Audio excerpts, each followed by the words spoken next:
Bismillahirrahmanirrahim. Assalamualaikum warahmatullahi wabarakatuh. Alhamdulillahirrabbilalamin.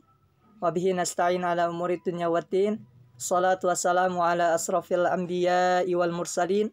Wa ala alihi wa sahbihi ajmain amma ba'du. Baik teman-teman kelas 2 yang dirahmati Allah Subhanahu wa taala. Bagaimana kabarnya semuanya? Alhamdulillah, alhamdulillah, alhamdulillah, Allahu akbar. Semoga senantiasa kita semua dalam keadaan sehat, dalam keadaan baik-baik saja, dalam keadaan senantiasa beriman kepada Allah, serta menjaga amalan-amalan yang Allah Subhanahu wa taala perintahkan, serta terjaga imun tubuhnya. Ya. Oleh karenanya, tentu kita juga sepatutnya sebagai seorang muslim untuk senantiasa meminta kepada Allah, meminta serta meminta perlindungan dari Allah Subhanahu wa taala untuk hal-hal yang baik. Oke, baik, adapun pada pagi hari ini insyaallah kita akan melanjutkan materi fikih yang mana di pertemuan sebelumnya Bapak sudah sampaikan bagaimana langkah tata cara dalam melaksanakan iqamah. Ya, kita sudah mempelajari tentang azan, hukum azan dan lain sebagainya. Kemudian kemarin dilanjut dengan iqamah.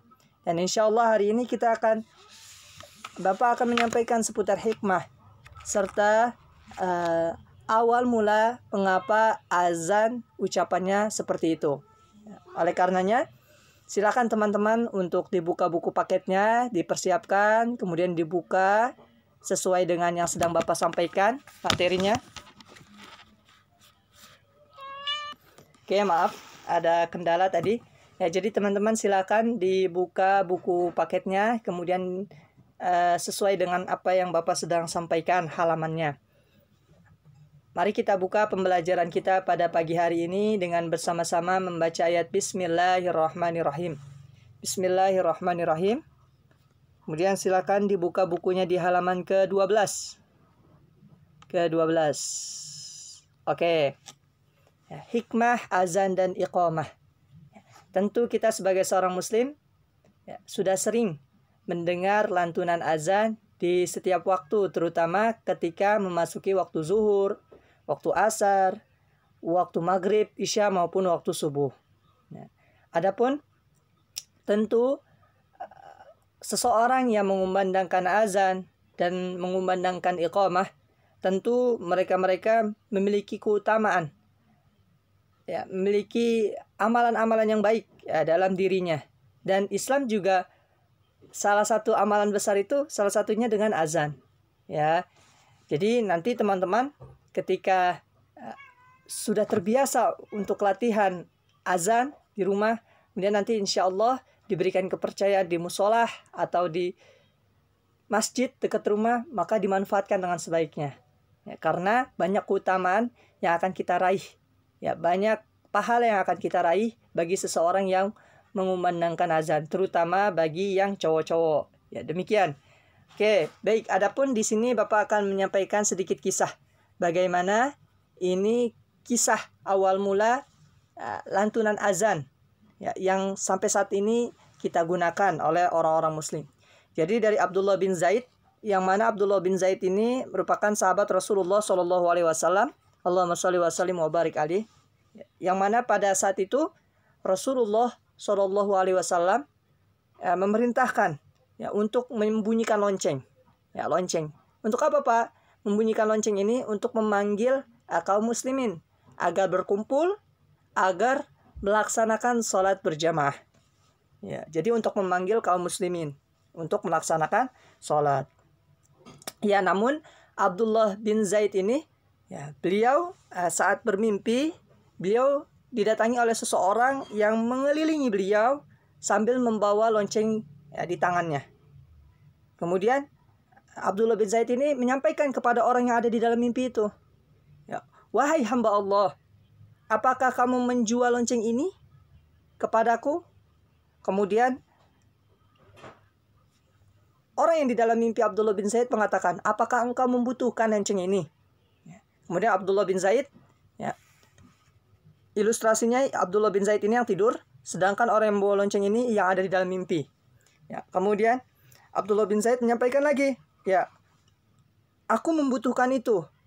untuk memanggil orang-orang agar melakukan sholat atau melaksanakan sholat. Nah, kemudian orang yang dalam mimpi ini menyampaikan lagi, ya, apakah kamu mau aku ajarkan sesuatu yang lebih baik daripada lonceng ini? Maka Abdullah bin Zaid yang sedang tertidur, yang di dalam mimpinya, beliau mengatakan, ya tentu, saya ingin mengharapkan perkataan yang lebih baik atau ucapan yang lebih baik. Ya. Setelah itu orang yang dalam mimpi itu mengucapkan, ya, dengan ucapan azan yang hingga saat ini kita lakukan, yaitu Allahu Akbar, Allah, sampai la ilaha illallah. Nah, jadi lantunan-lantunan azan yang senantiasa kita dengar ini adalah disampaikan dari sebuah mimpi yang dialami oleh Abdullah bin Zaid. Ya, Abdullah bin Zaid ini sahabat Rasulullah.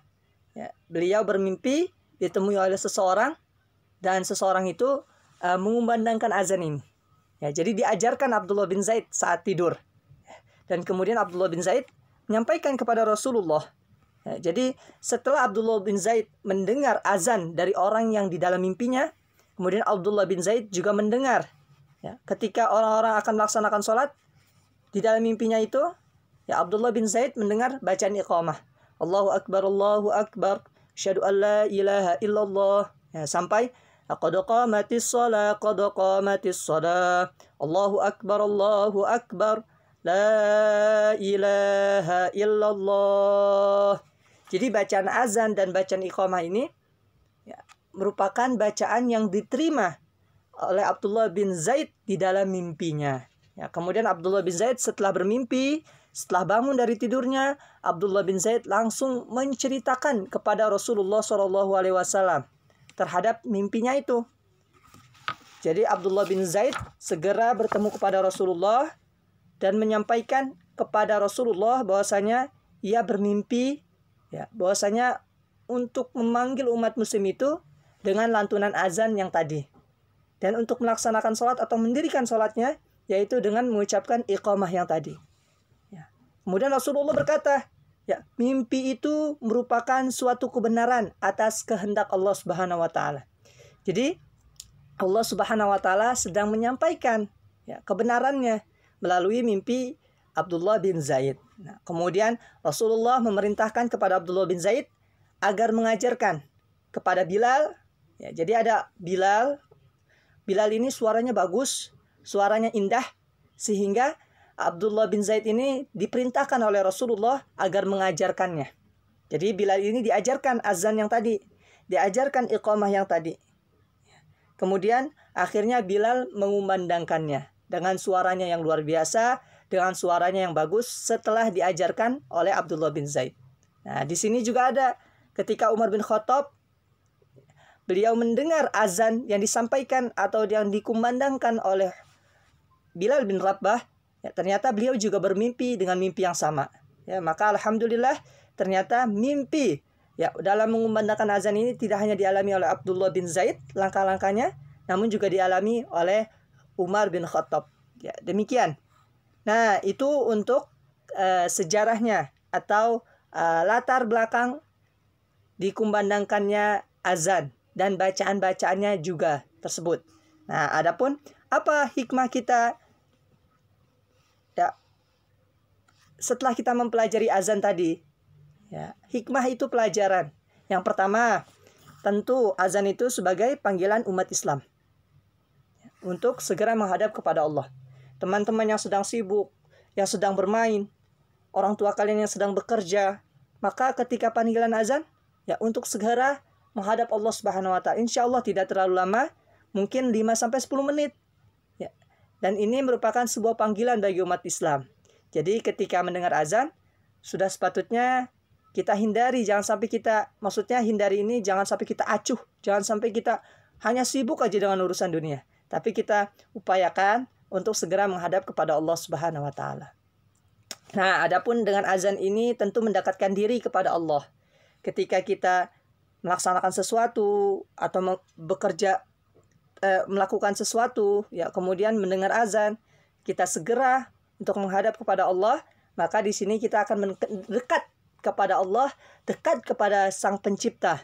Ya, walaupun di sisi lain kita sedang sibuk dengan urusan dunia. Jadi di sela-sela itu tetap kita upayakan, kita usahakan untuk tetap beribadah kepada Allah Subhanahu wa taala sehingga kita menjadi bagian orang-orang yang dekat kepada Allah. Nah, kemudian untuk menjadi disiplin diri dan mengatur waktu. Jadi kita bisa memahami, oh, waktu zuhur berarti sini jam 12, waktunya untuk istirahat, waktunya untuk bla bla bla bla bla dan lain sebagainya. Jadi kita lebih pintar dalam mengolah dan mengatur waktu. Ya, jadi enggak terlalu berlebihan di dalam melakukan kegiatan sesuatu, namun kita bisa mendisiplinkan atau mengatur waktu dengan baik.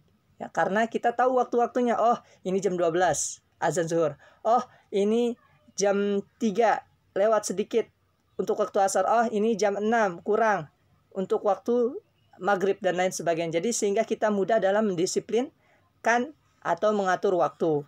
Nah, adapun yang keempat yaitu memperkuat tali silaturahmi antara sesama muslim. Ketika kita sholat berjamaah, khususnya untuk yang laki-laki, maka mereka kan pergi ke masjid. Kebanyakan dari mereka bahkan dianjurkan untuk sholat di masjid. Nah, kita bertemu dengan orang-orang lain, ya, kemudian orang-orang yang baru. Kemudian kita bisa saling sapa, saling mengenal. Tentu hal ini mempererat tali silaturahmi kita, memperkuat persaudaraan kita antara sesama muslim. Masya Allah. Ya, adapun yang terakhir tentu menjadi syiar Islam di tengah-tengah masyarakat. Jadi kumandang azan senantiasa bergema dalam sehari sampai 5 kali. Tentu ini syiar Islam. Ya, dakwah Islam dalam menyampaikan agamanya di Indonesia khususnya. Untuk di teman-teman ketika nanti di luar negeri, terutama di negara-negara barat, sangat jarang lantunan-lantunan syiar ini. Mungkin untuk saat ini sudah banyak, namun tidak sedikit beberapa negara yang memang masih melarang umat Islam untuk memandangkan azan. Ya, sehingga kita harusnya bersyukur ketika kita berada di Indonesia dan kita sering mendengar syiar-syiar agama Islam di tengah masyarakat kita. Oke, baik. Mungkin demikian yang bisa Bapak sampaikan. Jadi untuk hari ini kita mempelajari bagian ini, yang mana azan ini merupakan perintah yang datang dari sebuah mimpi yang dialami oleh Abdullah bin Zaid. Selain itu, Umar bin Khattab juga bermimpi hal yang sama. Setelah Abdullah bin Zaid ini bermimpi dengan mimpi yang demikian, yang diajarkan bagaimana azan, ucapan-ucapan azan, ucapan-ucapan iqamah. Sehingga setelah itu Abdullah bin Zaid mengajarkan kepada Bilal bin Rabah untuk mengumandangkan lantunan-lantunan tersebut. Sehingga Bilal bin Rabah yang memiliki suara bagus tersebut, ya, beliau mengumandangkan azan. Ya, dan alhamdulillah azan-azan ini dan iqamah-iqamah tersebut terus kita gunakan sampai saat ini. Ya, sampai saat ini ketika teman-teman mendengar azan, nah inilah azan yang dimimpikan oleh Abdullah bin Zaid. Ketika teman-teman mendengar suara iqamah, itulah iqamah yang dimimpikan oleh Abdullah bin Zaid dan juga dimimpikan oleh Umar bin Khattab. Demikian yang bisa Bapak sampaikan, kurang lebihnya Bapak mohon maaf. Ya, wabillahi taufiq wal hidayah. Assalamualaikum warahmatullahi wabarakatuh. Assalamualaikum warahmatullahi wabarakatuh. Makasih, syukron.